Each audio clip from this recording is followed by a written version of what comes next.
number 5, number 6, 7, and 8. Ito po lahat ng mga nagpakita ng gilas, ang mga nagpakita ng talento ngayong gabing ito.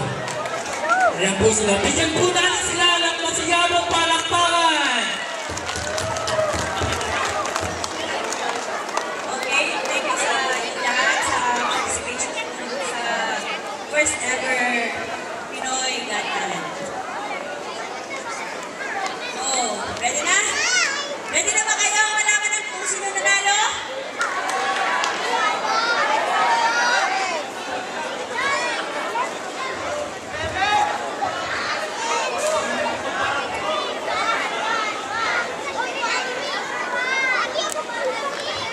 Pinapaalala ko lang po na sa lahat po na hindi nanalo dito, may mga consolation prizes po sila.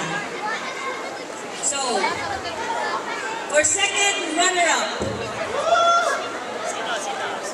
with an average score of 88%, contestant number... Sino kaya? Contestant number 4, Rick Mahilong. Nice. Congratulations. Congratulations, Ate Nick. Nanalo ka.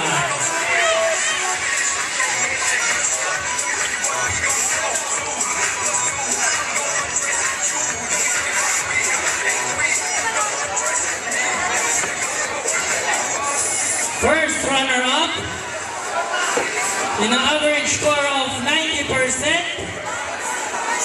Sino kaya? Patingin ninyo. Sino kaya? Candidate number 6.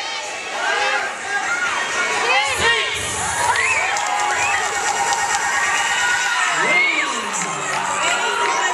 Palmares.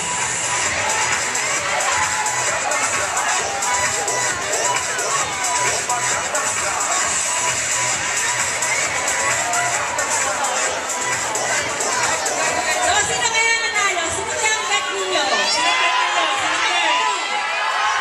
Sino bet? Sino? Ano? Number 8 daw, partner. Wala kasing 8?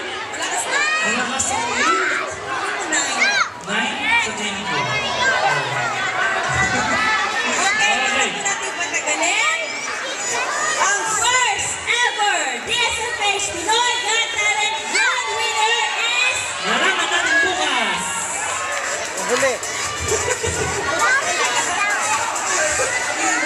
Malalaman natin sa email. Prize mo niya ay worth 1,500 reals. Napakalaki po yan. Ang first DSFH Talent Pinoy Got Talent Season 1 Grand winner is... Average score of 92%. No other than... Candidate number 3.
Maraming salamat.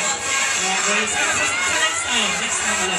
Okay, huwag natin patagalin. Tawagin ko po ulit si Mr. Jerry para po sa last 5 na prizes po. Huwag po kayong umalis. Malalaking box po ang pamimigay ngayon sa rapon. Huwag po tayong umalis.